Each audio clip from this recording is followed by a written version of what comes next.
O senhor é procurador federal, está no centro das investigações da Força Tarefa da Lava Jato. O senhor, em algum momento, Dr. Douglas, sentiu algum tipo de articulação para deter a Lava Jato, como a gente ouviu aí Romero Jucá dizendo? Olha, sobre essas gravações, infelizmente, eu não posso me manifestar, mas eu posso dizer com absoluta tranquilidade para todos os ouvintes que essas articulações existem, talvez existam mesmo.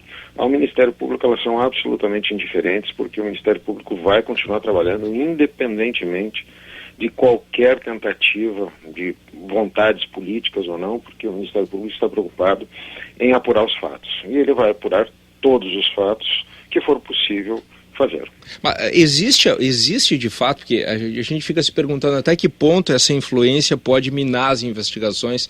Existe algum tipo de manobra que pode ser feita para prejudicar o trabalho de vocês, Dr. Douglas? Bom, manobras existem. Nós vimos aí tentativas que geraram, inclusive, apurações sobre a tentativa de obstaculização da apuração, que caracteriza, inclusive, um crime específico da Lei 2.850. Essas pretensões existem, mas o Ministério Público está atento à apuração, vai ser bastante firme. Se isso restar comprovado que as pessoas estão tentando evitar a apuração que caracteriza crime, vai fazer a apuração, enfim, vai realizar o trabalho como vem fazendo até agora.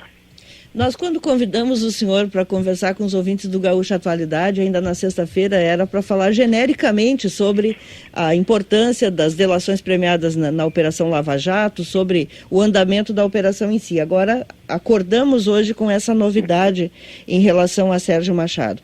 Eu quero voltar para o tema das delações premiadas, né? Até que ponto são elas que estão garantindo o andamento da Lava Jato, apesar dessa tentativa que existe por baixo dos panos de obstruir a investigação? E no caso de Sérgio Machado, né, ficou claro para o senhor aqui pela matéria da Folha de São Paulo como é que a gravação foi feita? Infelizmente eu não posso entrar em detalhes, Carolina, sobre esse fato novo, né, que cada dia nós temos uma novidade que vem à tona, né, mas existem muitos outros fatos que estão sendo apurados concomitante a esses, e o padrão nosso do Ministério Público é não fazer revelações dos procedimentos que nós estamos fazendo na investigação. Agora, a importância, dentro da pergunta tua, Rosane, das colaborações premiadas, é importante um pouco, talvez, desmistificar algumas coisas que vêm sendo ditas por aí acerca das colaborações, porque elas são extremamente relevantes para a apuração. Basta uma análise comparada com outros países para ver que nesse tipo de corrupção, nessa profundeza, na profundidade das investigações, é praticamente impossível se descobrir aqueles que estão no topo da pirâmide da corrupção se não tiver a participação de alguém de dentro da organização criminosa, de dentro dos crimes, exatamente para revelar detalhes que são fundamentais para desbaratar toda a organização. Um exemplo que eu costumo dizer é que nós tivemos situações, sem entrar em nomes e detalhes, em que um empresário reconheceu que doações eleitorais que ele fez pelo Caixa 1, efetivamente contabilizadas, declaradas e aprovadas regularmente, aqueles valores eram descontados de uma tabela de propina. Seria impossível nós descobrirmos que aqueles valores eram efetivamente propina, oficialmente declarados, se não tivéssemos a participação dessa pessoa reconhecendo os fatos que praticou. Então, a colaboração dessa pessoa foi essencial para que nós pudéssemos apurar os fatos. Na semana passada, muitos dos nossos ouvintes começaram a perguntar se a Lava Jato não teria uma nova operação, se a Lava Jato estava parada, o que estava acontecendo. Hoje tem mais uma fase da Operação Lava Jato, mas eu lhe pergunto, procurador, vocês que aqui em Brasília lidam com o braço político da Lava Jato, quanto é difícil fazer as investigações envolvendo, como o senhor chama, o topo da pirâmide? Os políticos, aqueles que têm foro privilegiado, é infinitamente mais difícil do que o processo que está em Curitiba, ou não? São circunstâncias diferentes realmente, porque à medida que se sobe na escala da participação das pessoas, fica mais difícil fazer o elo entre o corrupto e o corruptor e o corrupto. E normalmente nesse tipo de situação há um pacto de silêncio. Então as provas, elas demoram mais para aparecer. O tempo da apuração que se faz no Supremo Tribunal Federal, ele é um pouco diferente do tempo que se faz em primeiro grau. Não porque um seja mais ágil e o outro não o seja, não é por isso.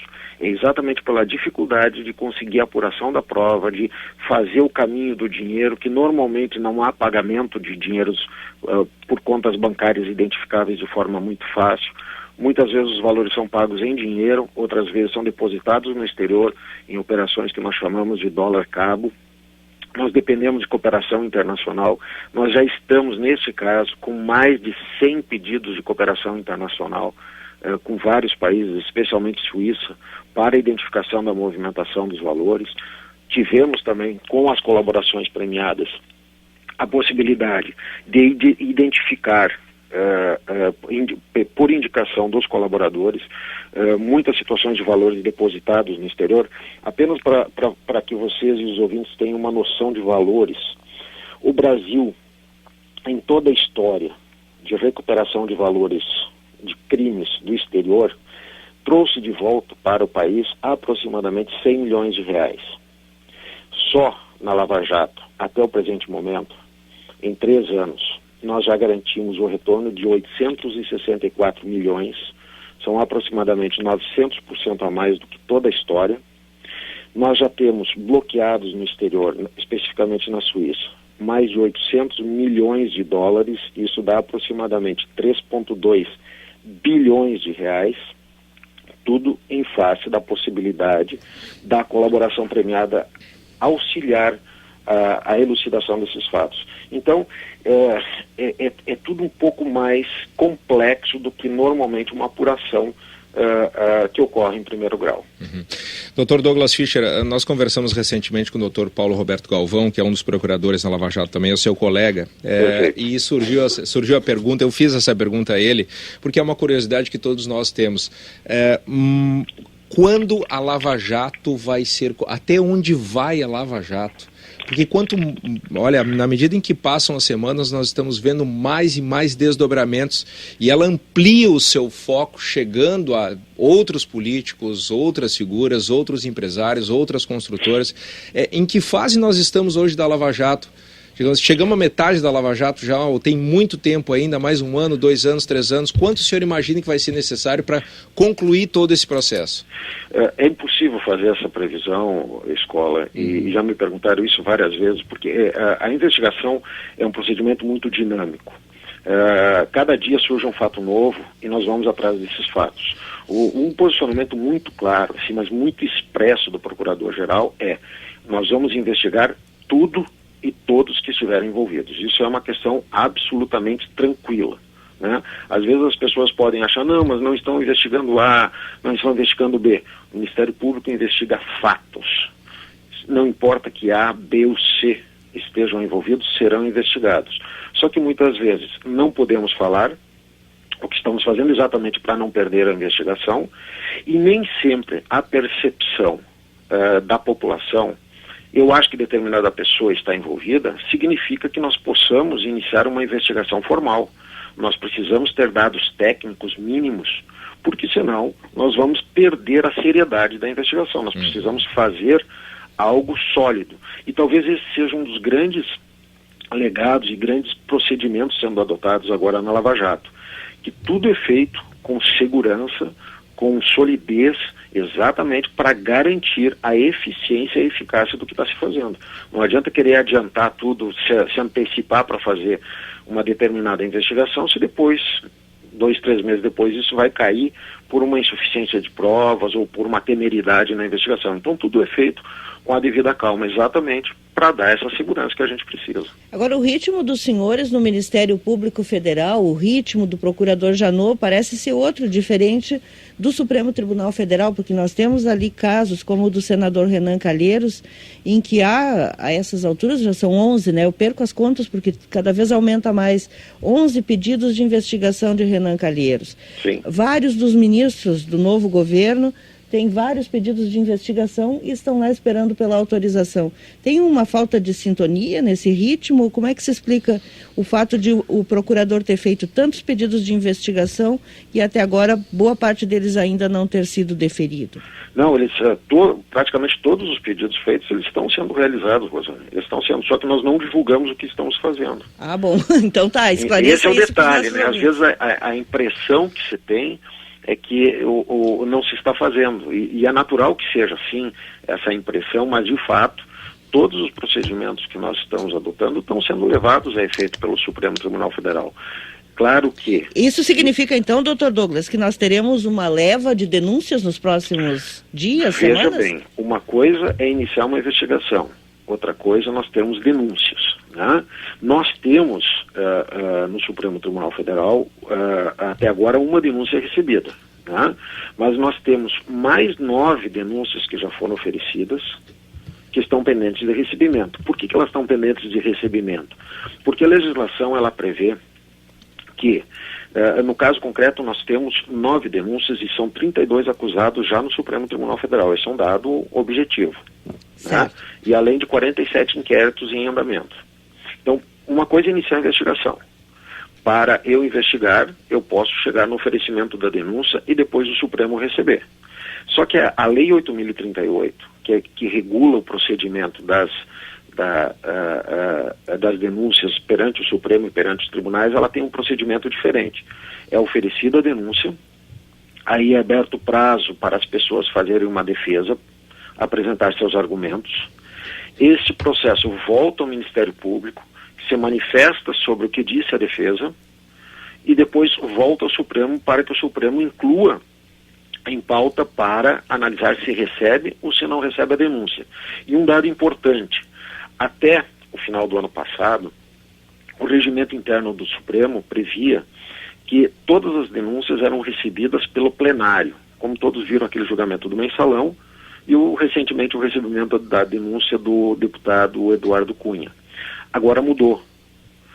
Só ficam no plenário do Supremo Tribunal Federal presidente da Câmara, presidente do Senado e mais algumas autoridades. Deputados e senadores sem esses cargos, os processos são analisados pelas turmas. Então, a tendência é uma agilidade agora, tanto no recebimento das denúncias, quanto no andamento das ações penais. Então, procurador, a tendência é que nós andemos agora mais rapidamente. Queria aproveitar a oportunidade de conversar com o senhor para lhe questionar a respeito do presidente da Câmara afastado, Eduardo Cunha. O senhor acabou de citá-lo. Ele está afastado e afirmou na semana passada que iria voltar, ainda hoje, a ocupar o gabinete dele, e outros parlamentares estão acusando ele de estar interferindo e continuar fazendo as suas manobras, articulações. Lhe pergunto, em que casos Eduardo Cunha poderá ser preso, ou por voltar ao seu gabinete ou não, ou por tomar alguma atitude que seja contra a decisão do Supremo Tribunal Federal? Bom, o Procurador-Geral foi questionado exatamente por isso, em face desse fato, perguntaram a ele qual o problema que existia, né? O Procurador-Geral respondeu: o problema é dele, do deputado Eduardo Cunha. Eu digo, o problema é dele também.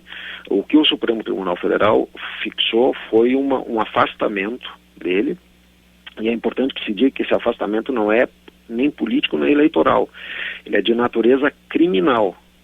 É o que nós chamamos uma medida cautelar um pouco menos gravosa, menos grave do que uma prisão, porque hoje em dia nós temos várias escalas de medidas até chegar na prisão.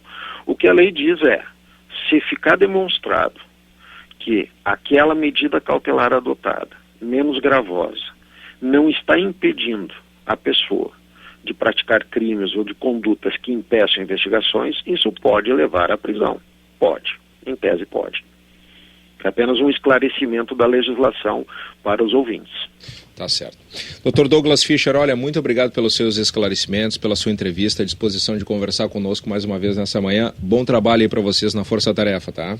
Muito obrigado pela oportunidade. Estou sempre à disposição para tentar esclarecer um pouco para os ouvintes. Muito obrigado. Dr. Douglas Fischer, Procurador da República, integrante da Força Tarefa da Lava Jato, procurador aqui do Rio Grande do Sul e que está integrando essa força-tarefa.